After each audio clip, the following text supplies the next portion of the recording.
You know, usually when we talk about physics, there's this expectation of a parts list, right? Oh, absolutely. Like a cosmic hardware store. You look at an atom and the physicist points and says, there's your proton, there's your electron, there's your quark. Right. It's very categorized. Exactly. It's like finding a screw or a bolt in a bin. And I think it's incredibly comforting because it treats the universe as something assembled from discrete, tangible objects that we can, well, mentally hold in our hands. Yeah, I mean, it is a very human way to process reality. We're tool builders, you know? So we naturally expect the universe to be built out of tools. Yeah, that makes sense. The entire framework of the standard model of particle physics relies on this exact categorical mindset. We like to break things down into the smallest possible pieces, categorize them, and put them in neat little boxes with distinct labels. But then, you step into the world of theoretical physics and unification, and suddenly that hardware store is completely closed. It really is, yeah. Yeah, we're looking at a theoretical landscape that is, well, honestly, it's just murky. The stitching that holds together quantum mechanics, the physics of the incredibly small and general relativity, which is the physics of the massively large, it's coming apart. They definitely refuse to play nicely together. Right. Which brings us directly to the source material for today's deep dive. Because the text we are unpacking today, it doesn't just want to restitch those theories. It basically wants to burn the hardware store to the ground and replace it with something entirely different. That is a very apt description of the ambition we're dealing with here. So we are analyzing an extensive, paradigm-shifting manuscript. It's titled Maximus, Secrets of Reality, Transdimensional Unified Field Theory version 5. Wow, quite a title. Yeah, it's authored by George James Ducas, spanning from roughly 2025 to 2026. And the central claim of this text is staggering in its scope. I mean, it eliminates the need for almost everything we currently consider fundamental in physics. So, to put it bluntly for you, our listener, the text claims that all of physics, all of chemistry, all of biology, and even the phenomenon of human consciousness can all be derived from a single quadratic equation. Yeah, a single equation. Not a supercomputer simulation, not a massive string theory framework with 11 dimensions that requires constant tuning, just one equation. With zero empirical fitting. Exactly. No free parameters, just pure geometry. Okay, the audacity of that claim is what makes it such a fascinating document to dissect. But, a quick caveat before we dive in. Sure. Our role here is not to endorse this framework as accepted scientific consensus. The established physics community has its models for very good reasons. Oh, definitely. We are just acting entirely as impartial guides today. Our sole mission is to convey these fascinating, highly detailed, and radically different ideas contained entirely within the original source material. We just want to help you visualize how the author attempts to replace relativity and quantum mechanics with one eternal geometric structure. Exactly. Okay, let's unpack this, because I know if I'm listening to this right now, I'm thinking, how on earth does one equation explain a star exploding and a cell dividing? It sounds impossible, right? Completely. But the text begins by laying out what it calls the operator ontology. And it all starts with an equation that most of us learned in high school algebra, but I guarantee we never looked at it quite like this. The equation is simply x squared minus x minus 1 equals 0. The foundational quadratic. Now, to understand how this text builds an entire universe from that one equation, we have to fundamentally shift how we think about numbers. Okay. Traditionally, mathematics treats numbers as static quantities. The manuscript refers to this as the hieroglyphic layer of math. Hieroglyphic. Yeah, treating numbers as dead symbols, like static carvings on a stone wall. You have 5 apples, you take away 2, you have 3. The numbers just sit there. But in this transdimensional unified field theory, or TDUFT, math isn't a collection of static quantities. Right. Numbers are living structural events. Okay, I want to make sure I'm grasping this. So a number isn't a noun in this theory. It's a verb, like it's an action being taken. That's a perfect way to frame it. The author insists that everything at the fundamental level is an operator. So when you solve that equation, x squared minus x minus 1 equals 0, you get 2 mathematical roots. Right, the solutions. Exactly. The positive root is the golden ratio, denoted by the Greek letter phi, which is an irrational number roughly equal to 1.618. And the negative root is its mathematical conjugate, denoted by ci, which is roughly negative 0.618. The golden ratio, I mean, we've all seen the documentaries. It's in art, it's in the architecture of the Parthenon, it's in the arrangement of sunflower seeds, the swirl of spiral galaxies. It's everywhere. It's usually presented as this incredibly aesthetically pleasing proportion. But the text is saying it's not just a pretty shape, is it? Far from it. In this framework, phi and psi are the two fundamental modes of creation itself. They are the operators that literally build reality from the void. Okay. Phi, the positive root, is identified in the text as velocity. It represents the expansive additive geometric mode of reality. It builds the structure of dimensions, layer by layer. It's like the architectural force that constantly asks what comes next and builds it outward. Okay, and psi, the negative root, what is that? Psi represents time. It is the contractive, multiplicative, wave-like mode. It oscillates. It creates rhythm and constraint. So they work against each other. Sort of. If phi builds the physical ladder of dimensions outward, psi is the wave that propagates through it, pulling it back. And the author makes a highly specific point here. Positive and negative are not quantities of more or less. Right. They're spin states, directional operators. Psi isn't less than phi, it is its dimensional conjugate, operating in the opposite functional direction. Okay, let me try an analogy to see if I'm tracking the text logic. It's almost like breathing, right? Oh, I like that. Like phi is the exhale. It's pushing out, expanding reality outward layer by layer, building the actual geometry of space. And psi is the inhale, the wave rhythm contracting it, pulling it back, creating a flow. You can't just exhale forever, and you can't inhale forever. You need both to create a living system. That is an exceptionally strong analogy, and it aligns perfectly with the mathematical identities the text highlights.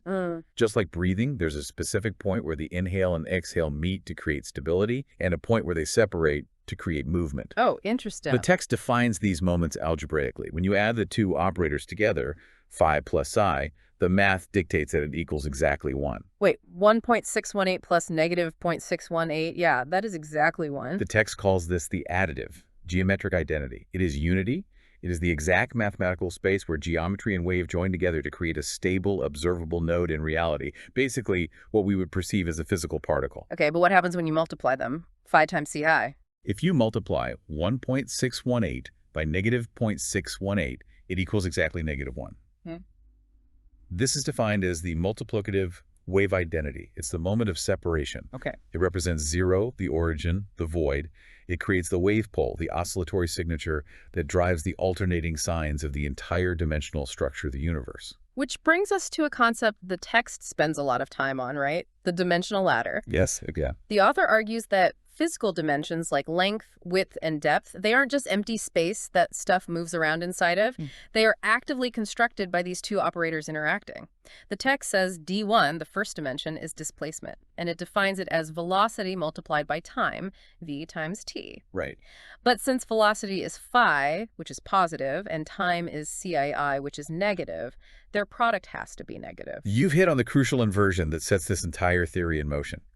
By defining d1 as v times t, the very first dimension of space carries a negative sign. That's so weird to think about. It really is. It's a mathematical inversion from how we usually think of distance as a purely positive measurement. Then, to generate d2, which represents area, the mathematical logic dictates you multiply d1 by d1. And a negative times a negative is a positive, so the second dimension area is positive. Then for d3, volume, you multiply d2 by d1. A positive times a negative is negative again. So the dimensions literally alternate signs as they build upward. Negative, positive, negative. That is the pattern. The geometric operator, the phi exhale, builds the physical rungs of the dimensional ladder. But the wave operator, the psi inhale, assigns them their positive or negative spin state. Wow. The multiplicative mode is intertwined with the additive structure from the very first dimension. Okay, I need to play devil's advocate for a second here. Let's really scrutinize this. I can follow the math trick of an alternating sign pattern based on roots of a quadratic equation. That's neat algebra. But how do you get from an alternating sign pattern of abstract dimensions to actual physics?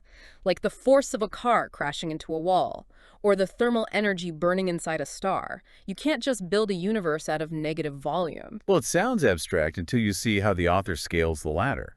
The text doesn't stop at the third dimension of volume. Using basic classical definitions from Newtonian physics, we know force is mass times acceleration. Right. Energy is mass times velocity squared. The manuscript takes these concepts and projects them up the same phi ladder we just built.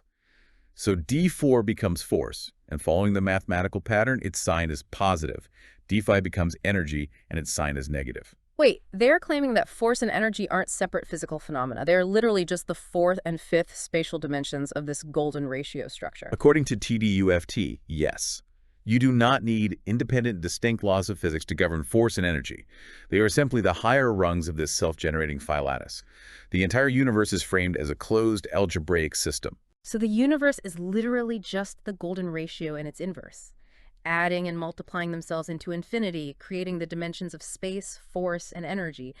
That is wild. It really is a massive shift in perspective. But if that's true, if the universe is purely this geometric structure, what about the fundamental constants of nature?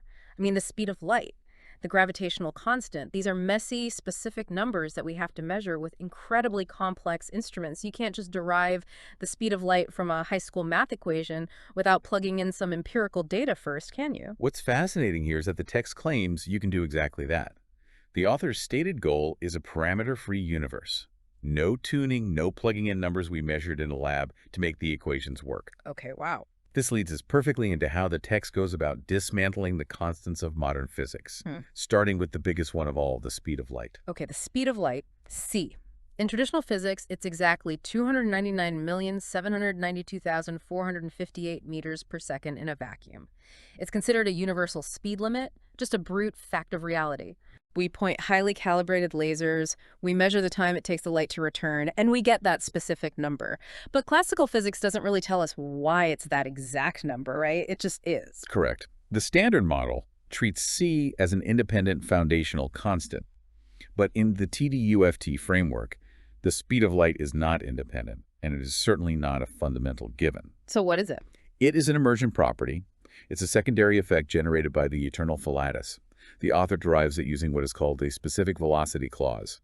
The formula in the text is 2 plus phi inverse plus phi to the negative 2 power, all of that times 10 to the 8th. I actually did the math on this one while reading the source material. If you take 2 plus the inverse of the golden ratio plus the inverse of the golden ratio squared, it algebraically reduces to exactly 3. Exactly. So that baseline calculation gives you exactly 3 times 10 to the 8th meters per second, exactly 300 million. Precisely 3.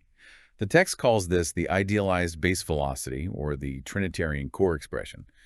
The number 2 in that equation represents what the author calls the D2 photon plane, light existing as an excitation of the second dimension. Okay.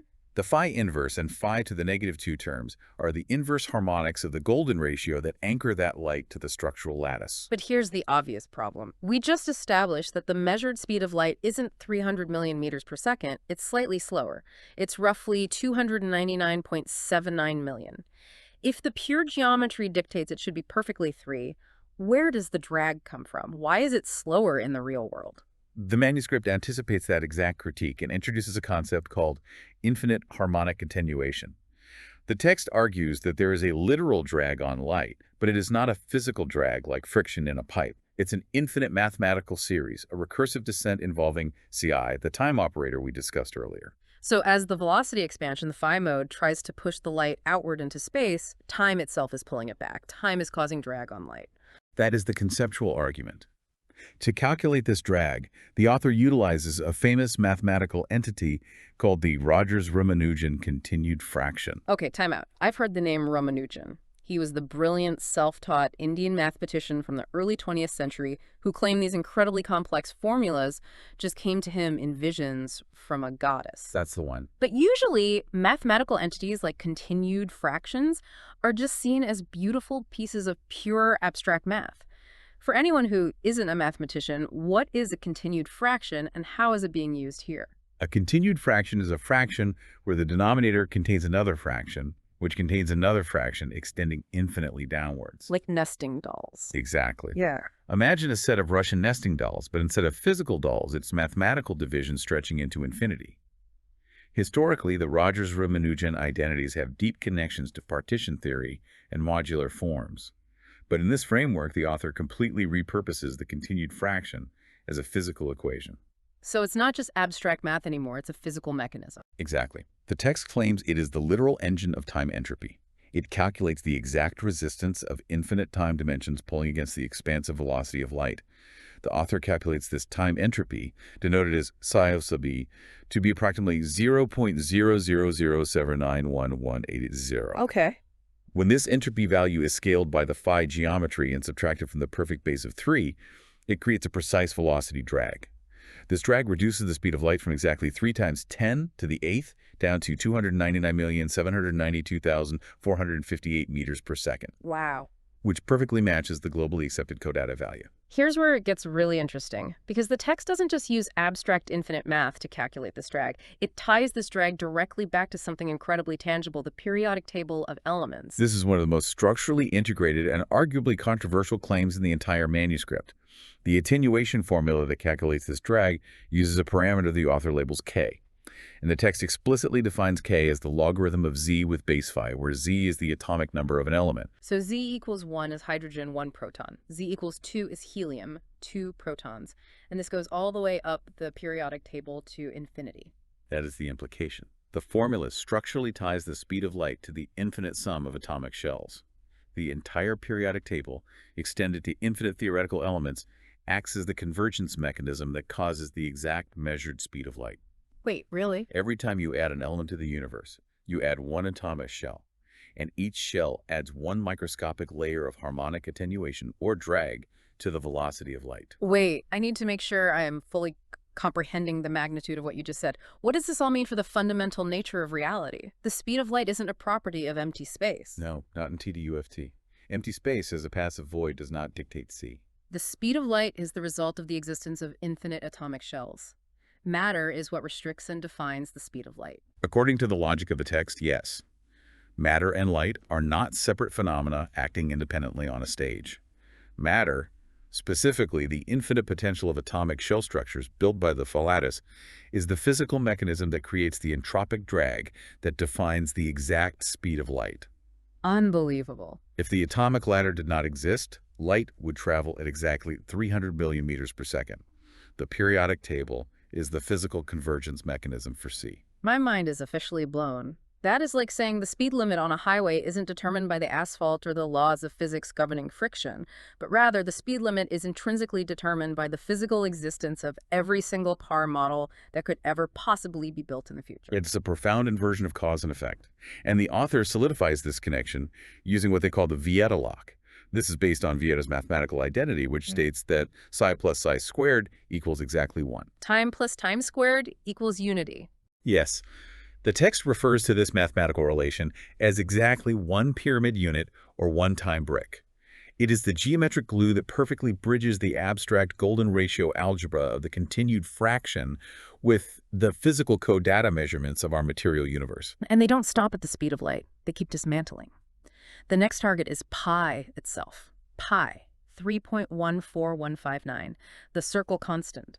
It is the number that is literally in every single physics and geometry textbook on Earth. And the text claims pi is not fundamental to the universe. Right. This argument is detailed in a section designated Nexus 4, titled the Aeternum Nexus. The manuscript makes the philosophical and mathematical claim that the universe does not begin with circles, spheres, or continuous curves. The universe begins with the unit square. It begins with discrete, algebraic, additive unity. Okay, I have to push back hard here. Look at a telescope. Planets are spherical, their orbits are elliptical. Look at an oscilloscope, electromagnetic waves are sinusoidal. We see pi absolutely everywhere in nature. How can you possibly model a physical universe without pi being fundamental? Well, to be clear, the author does not claim that pi doesn't exist, or that spheres aren't real. The author claims that pi is emergent, not primitive. Emergent. Yeah, it's a byproduct. The Aeternum Nexus is described as the creation equation. It mathematically models how a perfect, discrete square transforms into a continuous circle, and it argues that this transformation happens exclusively through golden ratio entropy polarization. So the circle is literally born from the square. Yes, through a process of asymmetric division. If you take a unit square, its perimeter is exactly 4. If you divide that perimeter into two weights, which the text labels alpha and beta, and you constrain that division strictly using the golden ratio, you get an asymmetric, unbalanced distribution. Okay, I'm following. When you run those specific weights through the creation equation provided in the text, the mathematical output is exactly pi squared. Let me get this straight. You don't need a compass to make a circle in this theory. You just take a perfect square, apply the golden ratio to its outer edges to break its symmetry, and the mathematics automatically spit out the blueprint for a circle, pi squared. That is the exact mathematical claim. And this is where the text introduces a vital physical concept, the thermodynamic price of manifestation. The price? Yeah, this transformation from their discrete, perfect mathematical square to the continuous transcendental physical circle, it costs energy, requires breaking perfect symmetry. The asymmetry you mentioned. Yes, the difference between the original perfect unity of the square and the resulting continuous reality of pi squared is simply pi squared minus 1, which mathematically equals approximately 8.87. And what does that number, 8.87, represent in physical reality? The author calls it the exact entropic signature of creation. Ooh. It is the energy cost of turning an abstract mathematical void into a continuous measurable physical universe. Okay, an analogy to help me picture this. It's like a sculptor starting with a perfect blocky cube of marble. That's the unit square. They want to carve a perfect sphere. To do that, they have to chisel away the corners, breaking the symmetry. The sphere that's left is pi squared, and that 8.87 value, that is the pile of marble dust and chips left on the floor. It's the physical cost of making the sphere. That is a remarkably accurate visualization of the math. The marble dust is the entropy required to sustain continuous curves in a discrete algebraic framework. And the text takes this a step further, deriving the fine structure constant from this exact same marble dust. For context, the fine structure constant, usually denoted by alpha, is this number that absolutely haunts physicists. It really does. It's about 1 over 137. It governs the strength of the electromagnetic interaction. It dictates how atoms hold together. If it were even slightly different, stars wouldn't burn, carbon wouldn't form, and we wouldn't exist. Physicists have spent decades trying to figure out why it is 1 over 137. The text claims to just, derive it? Yes, purely geometrically. The text calculates alpha sub-zero as phi squared divided by 360. 360, like the degrees in a circle, which we just proved is emergent from the square. Exactly. This geometric division yields a baseline value of approximately 1 over 137.5. Which is incredibly close. But again, it's not the exact measured value in the lab. The lab measurement is slightly different. And just like with the speed of light, the author accounts for this.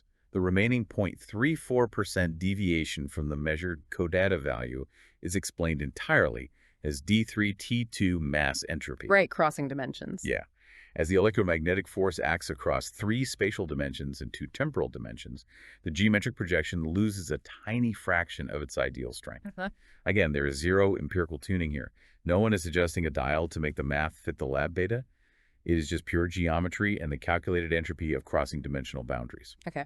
If light, if pi, if the fine structure constant are all just secondary shadows of this underlying f-lattice, what happens to the biggest shadow of all? We have to talk about gravity. Which brings us perfectly to the next major phase of the manuscript, reimagining the cosmos, and specifically the complete, unceremonious, and total discarding of Albert Einstein's theory of general relativity. Okay, let's unpack this carefully, because Einstein is the undisputed king of modern macrophysics.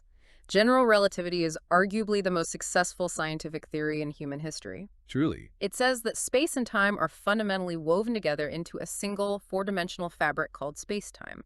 Massive objects like stars and planets warp and bend that fabric. The classic analogy is placing a heavy bowling ball on a stretched rubber trampoline. Right, the rubber sheet analogy. The ball creates a dip. If you roll a marble past the bowling ball, its path curves because the rubber sheet is curved. Einstein proved that gravity isn't a magical invisible tether pulling things together. Gravity is that geometric curvature of space-time. And you're telling me this manuscript just throws that entire century of proven science in the trash? The manuscript doesn't just throw it in the trash.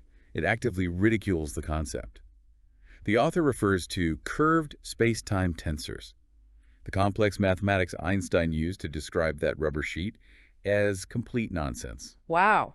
Shots fired at the king. The author completely replaces the entirety of general relativity with a single, shockingly simple operator declaration, G equals 1 over t to the fourth. Okay. G, the gravitational constant, equals 1 divided by time to the fourth power. Let's break that down. We have to return to the fundamental difference in how time is treated. In Einstein's framework, time is treated as a passive coordinate. Right. You can move left or right through space, and you move forward through time. It is part of a grid, a stage where things happen. Right. But in TDUFT, as we established in the operator ontology, time, or t, is the psi operator. It is an active, physical, contractive force. So time isn't a grid you walk across. Time is a substance, a density. Precisely. The text explicitly states that density is equivalent to t squared. Therefore, gravity does not emerge from a massive bowling ball curving a passive rubber sheet. Gravity emerges from density gradients of t squared, projecting downward from infinite dimensions. Specifically, the text claims gravity projects from a higher 12th-dimensional gate, filtering down into our limited 4th-dimensional perception. I really need to wrap my head around this, because if space-time isn't physically curved, what are we actually looking at when we observe the universe? What about gravitational lensing? Oh, that's a great question. We've all seen those jaw-dropping images from the James Webb Space Telescope, where the light from a distant background galaxy is smeared and stretched into a massive glowing ring around a foreground galaxy cluster. Astronomers have always told us it's definitive, visual proof of curved space-time. The gravity of the foreground cluster bends the space, acting like a glass lens. How does TDUFT explain that without a rubber sheet? If we connect this back to the text's core logic of density gradients, what you're seeing in those James Webb images is not the physical bending of space itself. Yeah. You are seeing the visual shadow of changing t-squared density waves. Okay, wow. Remember, the f-lattice is the fundamental rigid grid of the universe, but it is not uniform. Some areas of the lattice are mathematically denser with time operators than others. Okay, so a galaxy cluster is just an area with incredibly high time density. Exactly. And earlier, we defined light as a D2 photon plane excitation rippling across this lattice. Think of how light moves through different mediums on Earth.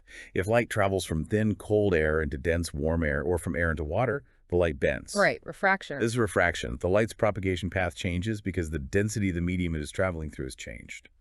The author argues that gravitational lensing is exactly the same phenomenon.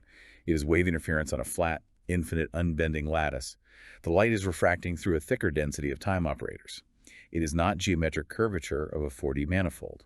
That is a massive paradigm shift. So you're saying Einstein was basically looking at the refractive shadow on the wall, and he mistakenly thought the wall itself was bent. That is exactly the author's claim. And to prove this, the text reevaluates some of the most famous relativistic thought experiments. Let's look at the classic train experiment, which is fundamental to special relativity. Oh, right. Einstein's moving train, I remember this from college physics. The setup is you have a train moving at a constant speed, very close to the speed of light. Yeah. Inside the train, a light beam bounces straight up to the ceiling and straight down to the floor. To a person standing inside the train, the light path is just a simple vertical line, up and down. But to a person standing outside on a platform watching the train go by, the light beam doesn't just go up and down. Because the train is moving forward while the light is moving up, the light beam traces a long diagonal zigzag path. Right, the diagonal path. Since the diagonal path is physically longer, but the speed of light must remain constant for all observers, Einstein concluded that time itself must literally slow down for the person on the train to make the math work. That is the bedrock of relativity, time dilation. It is an elegant thought experiment. Yeah. But the TDUFT author argues that it relies on false, unproven assumptions. Einstein assumed two things. First, that light is fundamentally a geometric ray tracing a path. And second, that time must distort to keep the measured value of c constant. Okay. In the TDUFT framework, the moving train is not just traversing space. Its velocity, which is driven by the expansive phi operator, actively couples to the local time operator, Ci. Let me make sure I'm hearing you correctly. You're saying the physical mass of the train moving forward literally changes the density of time inside the train compartment. Yes. The propagation of the light beam changes because the medium, the t-squared density field inside the train, has physically changed due to the train's velocity. And what about the guy on the platform? The visual, diagonal zigzag path that the observer on the platform sees. The text explicitly states that this is an illusion. It is just an additive phi projection of a multiplicative psi shift. The observer on the platform is witnessing the geometric shadow of an operator shifting its state. Einstein mistook that visual shadow for a fundamental structural curvature of spacetime. That is incredibly intense. It fundamentally reinterprets a century of visual evidence. And they don't just rely on math to prove this, right? The author proposes a physical experimental test, the clock test that supposedly kills general relativity once and for all. Yes, this is a crucial aspect of the manuscript. It isn't just philosophy, it makes highly specific, falsifiable predictions. The text proposes an experiment using two incredibly precise optical lattice clocks. Clocks so accurate they wouldn't lose a second in the lifespan of the universe. Imagine stacking these two clocks, one directly above the other, at a fixed, unmoving height in a laboratory. I have a picture of that. In Einstein's general relativity, Gravitational time dilation, how fast a clock ticks, depends entirely on its position in the gravitational well, its height relative to the massive object curving the spacetime beneath it, like the Earth. If you keep the height of those two clocks completely fixed, the difference in their ticking rates, the redshift, should remain absolutely constant forever. Because they aren't moving up or down the rubber sheet, the curvature at that specific height is fixed. Exactly. But TDUFT predicts something entirely different. The author proposes that if you take heavy slabs of mass, say massive blocks of lead, and you physically move them around the upper clock, changing the mass configuration while keeping the height of the clock exactly the same, the clock's frequency will shift. Because by moving the lead blocks, you're fundamentally changing the local time density, the t-squared operators, directly around the clock. Correct. You are altering the local gravitational coupling, G sub 0. Because remember, G is determined solely by 1 over t to the fourth. If a laboratory were to perform this exact experiment and the frequency shift occurred as predicted without changing the height, it would definitively prove that time is not a passive coordinate in a curved rubber sheet geometry. Wow. It would prove that time is an active operator coupling to local density gradients. It would completely falsify general relativity's core assumption. Okay, so if Einstein's rubber sheet is out, what about the planets? Does Johannes Kepler go in the trash too? Because you mentioned earlier that the author removes pi from orbits, and Kepler's whole thing was calculating orbits using ellipses, which heavily rely on pi. Yes, Kepler is also superseded. In Nexus 3, the text introduces what it calls Ducas Third Law, intended to replace Kepler's third law of planetary motion.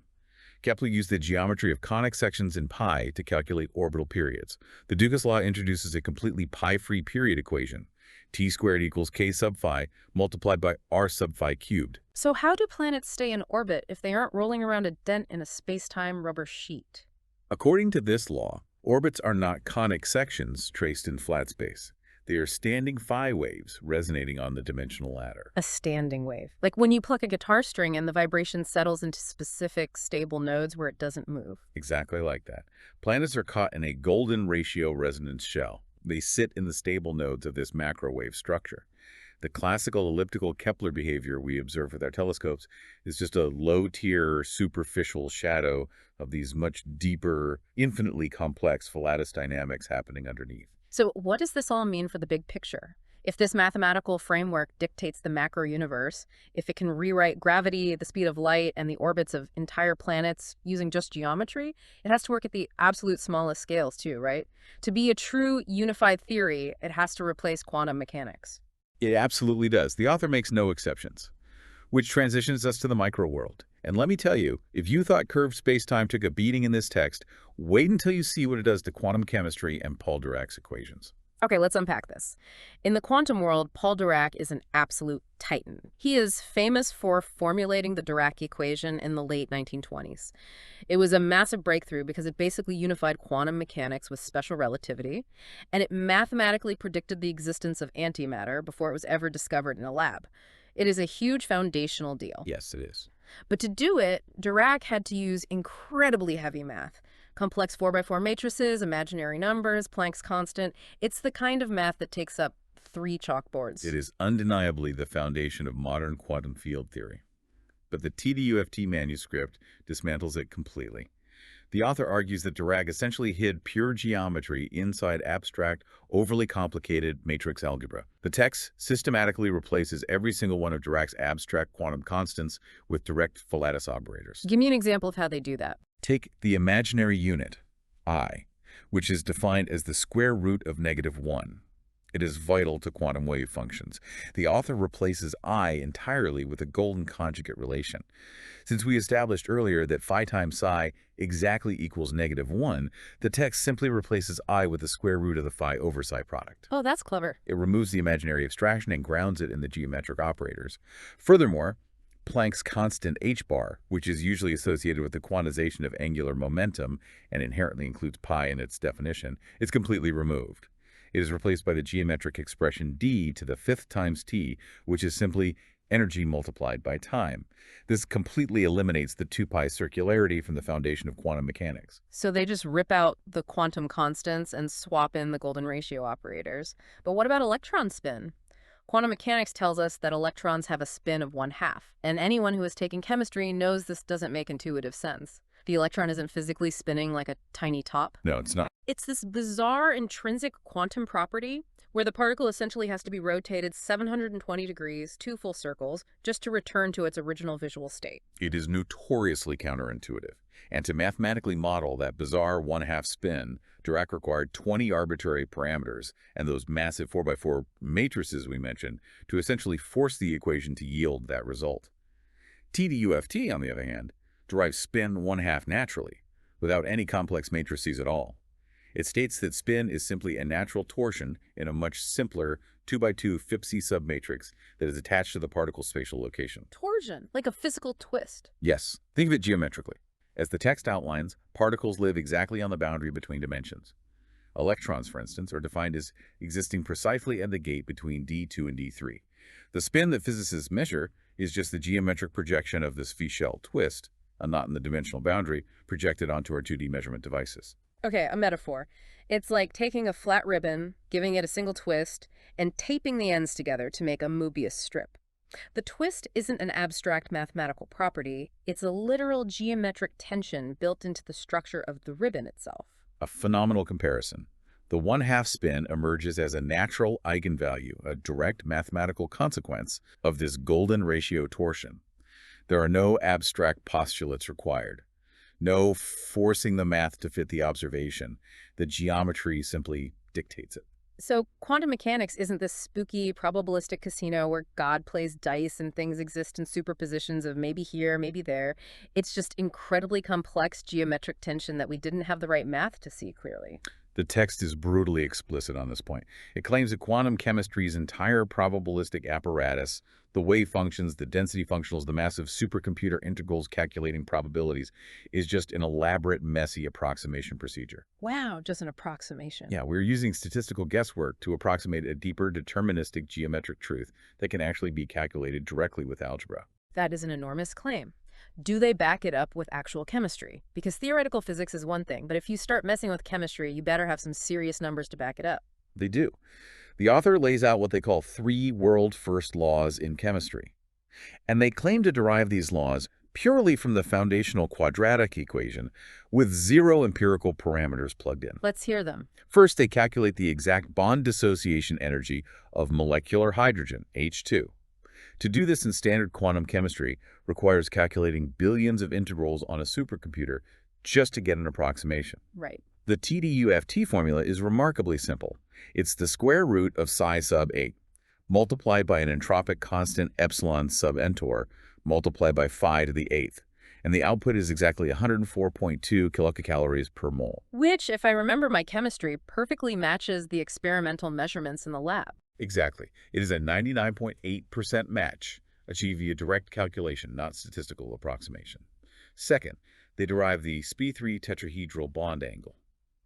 In standard VSEPR theory valence shell electron pair repulsion, we are taught that electron clouds physically repel each other, pushing apart as far as possible, which results in molecules like methane forming a tetrahedral shape at an angle of 109.5 degrees. Right, because the negative electrons hate each other and want maximum distance. But TDUFT doesn't assume any physical repulsion. It calculates the angle geometrically based purely on the carbon atom's specific K equals 6 torsion coupling on the dimensional lattice. And the pure math produces an angle of exactly 109.4712 degrees. Because the underlying geometry of the universe compels it to be exactly that angle, not because clouds of electrons are pushing each other around. It's structural, not reactive. Yes. And third, they establish a universal bond strength hierarchy. They claim the ability to calculate the exact relative bond strengths of single, double, and triple carbon bonds simply by shifting the K-index integer in their formula. Okay, for you listening right now, this is where this text stops being just wild chalkboard math and turns into hardcore, tangible engineering. The text outlines a concept called materials design by K-matching. This is perhaps the most profound practical application of the entire theory.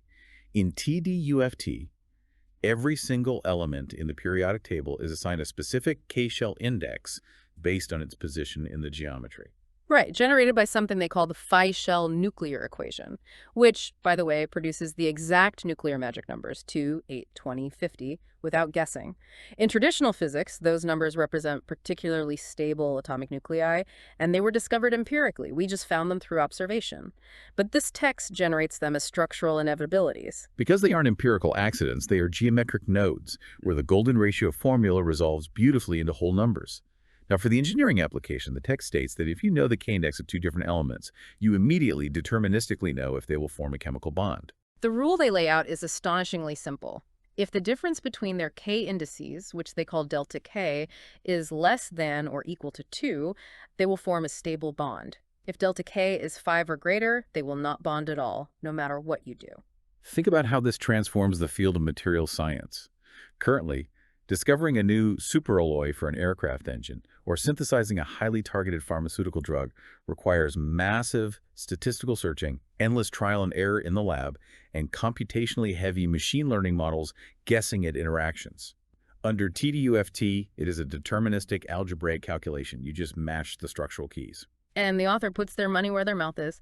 They make massive, highly specific predictions for the near future, specifically targeting the year 2026. Yes, these are falsifiable engineering predictions that would change human technology overnight. They predict the creation of room temperature superconductivity, the holy grail of physics, using copper-oxygen systems situated exactly at the phi to the 29th lattice position. They predict the development of silicon-cobalt batteries with 5 times the current energy density, completely immune to dendrite formation, purely because of the phi-ordered lattice geometry stabilizing the energy transfer. And then there is the big one, element 120 and element 126. Super heavy elements. Currently, the standard model predicts a theoretical island of stability out in the extreme super heavy region of the periodic table, where elements might exist for more than a fraction of a millisecond. But it's largely based on extrapolating our current flawed shell models. Right. TDUFT, however, mathematically predicts a stable element 120 at the specific k equals 15 node. Furthermore, it predicts the double magic element 126 unbihexium as the most stable super-heavy nucleus ever created, purely based on its geometric stability on the lattice. So instead of particle physicists just slamming random atoms together in massive colliders and hoping they stick together long enough to measure, this framework provides a treasure map. It says, don't guess. Aim precisely here at this mathematical node, because it is structurally sound. Precisely. It claims to elevate chemistry from probabilistic alchemy into deterministic structural architecture. Okay, let's take a breath. This single quadratic equation, x squared minus x minus 1 equals 0, explains the speed of light, it explains gravity without curving space, it maps the orbit of planets, it derives electron spin without quantum improbability, and it calculates the exact bond energy of hydrogen to a 99.8% match.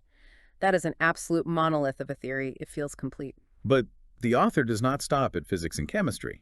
This is a unified field theory in the most extreme sense of the word. If the ph-lattice is the universal foundation of existence, it must govern absolutely everything that exists within it, no exceptions. Which brings us to the final frontier, the boundaries of reality. Because we're about to talk about the Higgs boson, physical time travel, and I can barely even say it, the geometric mathematical structure of the human soul. Let's begin with the Higgs boson, because it perfectly bridges the physics we've discussed with these more profound boundaries.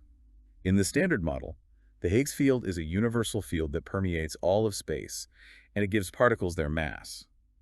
The discovery of the Higgs boson particle at CERN in 2012 was hailed as a monumental achievement, the final puzzle piece of the standard model. The media called it the God particle. It's supposed to be this unique foundational thing that grants mass to everything else in the universe. In TDUFT, there is no unique independent Higgs field granting mass from the outside like a magic wand. The text radically redefines short-lived quantum particles, like the Higgs, as transition particles. They are not building blocks.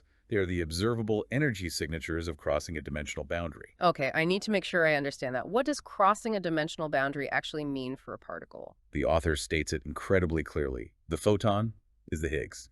The Higgs is the photon in dimensional transition. Wait. A photon, a particle of light, and the Higgs boson are literally the same thing. Functionally, yes. Remember the dimensional ladder. The photon is massless. It exists purely in D2 space, the area dimension.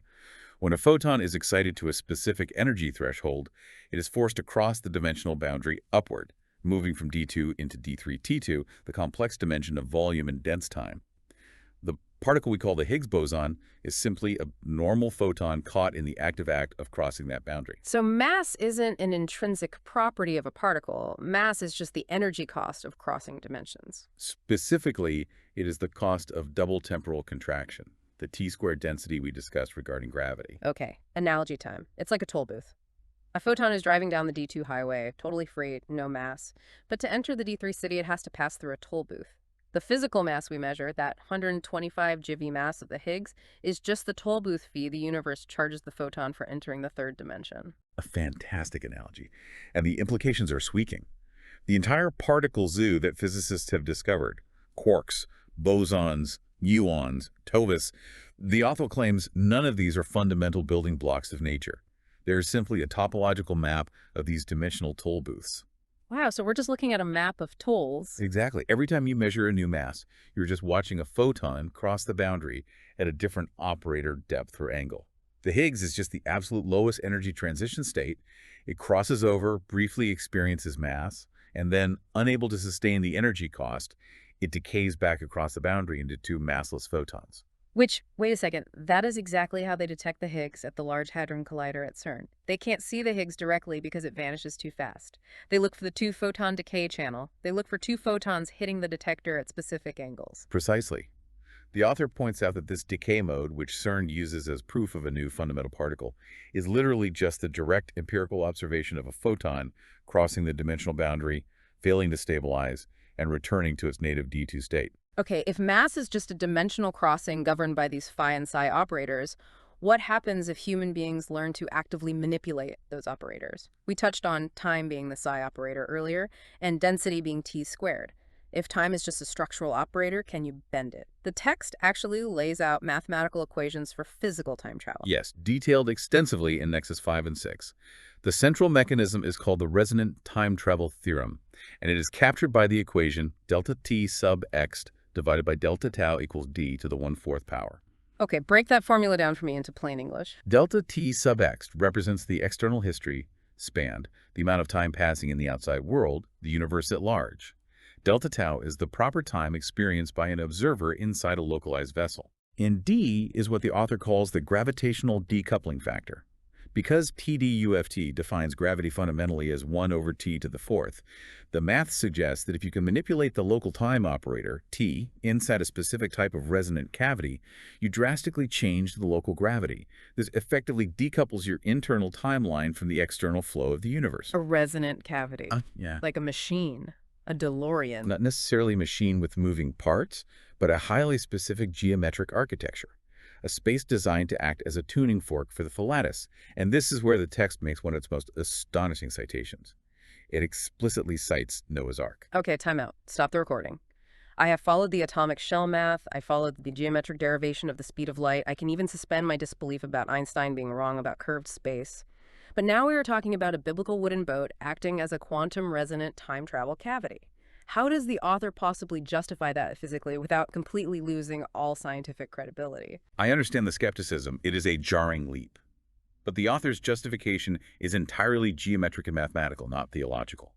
The text analyzes the specific dimensions of the ark as dictated in the biblical text. 300 cubits long, 50 cubits wide, 30 cubits high. When you reduce those numbers, you get a pure geometric ratio of 3 to 5 to 30. And what is significant about 3 to 5 to 30? In the TDUFT framework, this specific proportion creates a phase-locked harmonic ratio. In acoustics, it is equivalent to a C-E-G major musical triad. So the ark wasn't just a big wooden box to hold giraffes and elephants. The text is claiming its specific dimensions were an architectural blueprint for a resonant cavity. Like how the body of an acoustic guitar is shaped perfectly to amplify sound waves, the arc was shaped to amplify these time operators. There's the exact argument. By constructing a massive vessel utilizing this specific 3 to 5 to 30 geometric tuning, the arc functioned as a localized time dilation chamber. The standing waves of the ph-lattice resonated perfectly within its walls, decoupling the interior from the exterior. Okay, and what does the math say that decoupling actually did? The math provided in the text suggests an extreme decoupling factor, d, of roughly 10 to the 18th. This means that the 40 days of proper time experienced by those inside the arc corresponded to 4,000 years of external historical time passing outside. That is, I mean, wow. It reframes a global myth as a highly advanced physics experiment.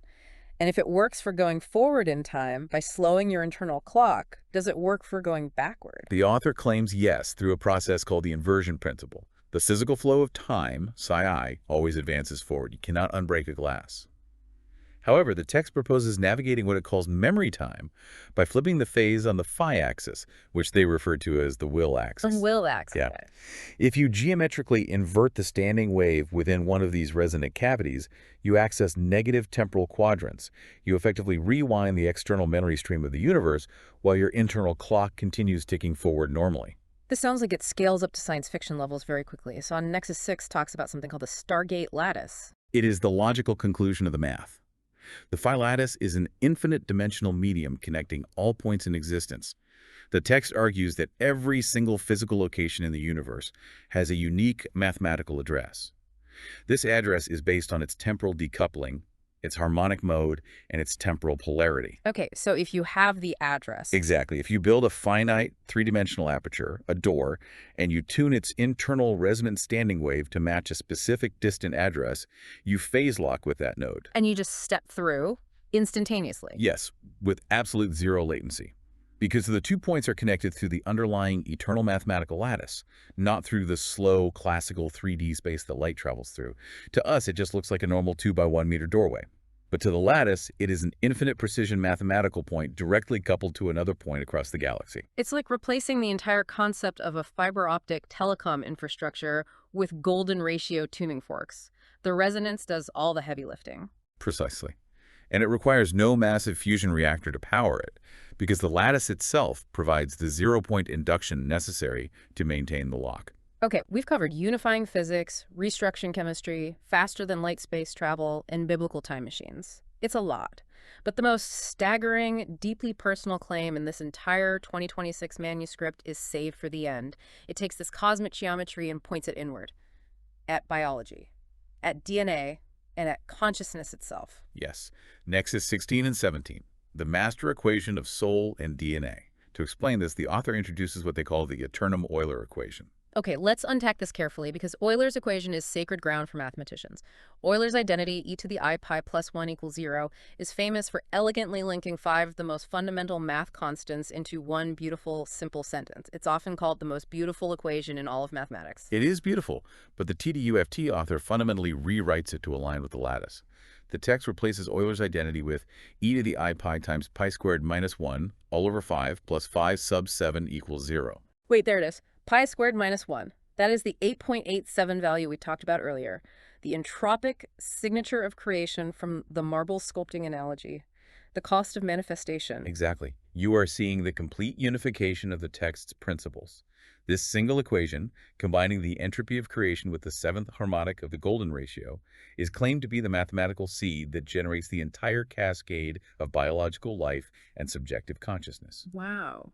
First, the author claims this equation geometrically dictates the exact structure of human DNA. How exact are we talking? Because DNA isn't just a generic spiral. Astonishingly exact. The math dictates the precise B-form helix twist of 34.3 degrees per base pair. It outputs the exact 10.5 base pair per turn structural ratio.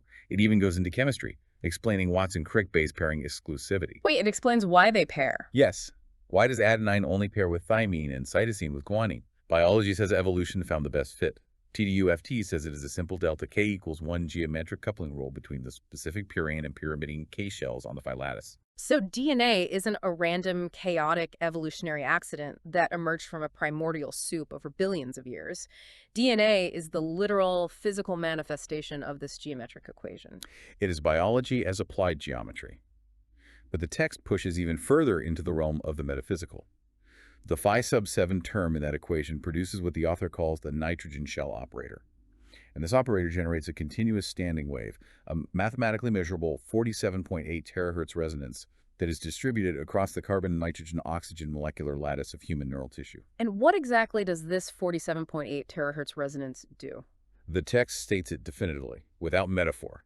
That specific 47.8 terahertz resonance is biological consciousness, is a geometric structure of the human soul. Wait, stop. The soul, the subjective I that is experiencing this conversation right now, is just a measurable electromagnetic style frequency in the mid-infrared spectrum. Yes. The author claims it is as real, as physical, and as measurable as a magnetic field. It arises specifically in the human brain because our neural tissue shares the exact same unique carbon-nitrogen phi shell coupling architecture as our DNA. The brain is the resonant cavity for consciousness, just as the arc was a resonant cavity for time. If we connect this to the bigger picture, that means consciousness isn't some mystical, vaporous ghost in the machine. And it's also not just a random illusion created by neurons firing blindly in the dark. It is a highly specific, structurally mandated consequence of the golden ratio lattice interacting with matter. The text goes so far as to provide a direct clinical application for this revelation. The author derives what is called a health manifold, defined by the simple balance equation, phi plus the absolute value of psi equals 1. Okay. When this additive balance between the expansive structural mode and the contractive wave mode is mathematically maintained in the neural tissue, consciousness is perfectly stable. This ties back to Nexus 15, the geometry wave bridge. Geometry is additive, building things up. Wave is multiplicative, creating oscillation. They meet at unity, the number 1, to form stable particles, and they separate at 0 to form voids. Exactly. You are synthesizing the whole framework perfectly. The text describes a mathematical floor function operating within these equations. It calls this floor function the reality operator, or God's discernment. God's discernment. It is the mathematical mechanism that forces continuous, infinite, chaotic waves to collapse into discrete, finite, manageable reality. And nestled deeply within this equation is a variable denoted as delta sub k, the will operator. The will operator. So it's not a purely deterministic clockwork universe where we are just meat robots playing out an equation. Free will is literally built into the math. That is the claim. And because of this, the phi plus absolute value of psi equals 1 balance isn't just philosophy. The text claims this manifold yields a literal clinical psychology protocol. They claim a 90% cure rate for severe DSM-5 psychological disorders, fully verifiable by fMRI brain scan biomarkers. That's incredible. Psychological illness in this framework is not a chemical imbalance of serotonin. It is framed as a mathematical destabilization of this fundamental Fibonacci balance within the physical neural lattice. Fix the geometry, you fix the mind. I need to take a step back and just look at the entirety of what we've covered today. You are telling me that according to this text, the mass of the Higgs boson at CERN, the time dilation geometry of Noah's Ark, the exact 34-degree twist of human DNA, the potential cure for mental illness, and the 47.8 terahertz frequency of the human soul itself are all just different dimensional expressions of solving x squared minus x minus 1 equals 0. According to trans-dimensional unified field theory, yes. There are no separate siloed laws for biology, for physics, for chemistry, or for consciousness. It is all one continuous eternal geometric unfolding. A single cosmic chord struck at the beginning, resonating through infinite dimensions. What an absolutely monumental journey. We have gone from the cosmic macro scale, redefining the gravity that holds galaxy clusters together, all the way down to the atomic shells of hypothetical element 126, and finally turned inward to the very mathematical frequency of human consciousness. And it was all decoded, supposedly, by a single high school quadratic equation and the golden ratio. It is, without a doubt, a theoretical framework of absolute, uncompromising totality. Whether it holds up to the rigorous scrutiny of the scientific method remains to be seen, but its internal logical architecture is breathtaking. So I want to leave you, our listener, with a final mind-expanding idea to mull over as you go about the rest of your day. Think back to that cosmic hardware store we talked about at the very beginning of this deep dive, the bins of protons and quarks. If this text is even partially right, if every single atom in your body, the twisting DNA in your cells, and the very consciousness that is currently experiencing and thinking about this deep dive are all just resonant phi-nodes vibrating on an eternal, infinite geometric lattice, then when you walk outside tonight and you look up at the stars, you aren't a tiny, insignificant observer looking at the vast universe. You are the universe's own geometry, intricately folded up, looking back at itself, perfectly balanced between the additive push of existence and the multiplicative wave of time. A truly profound perspective to end on. Thanks for joining us on this deep dive into the source material. Keep questioning the reality around you. Catch you next time.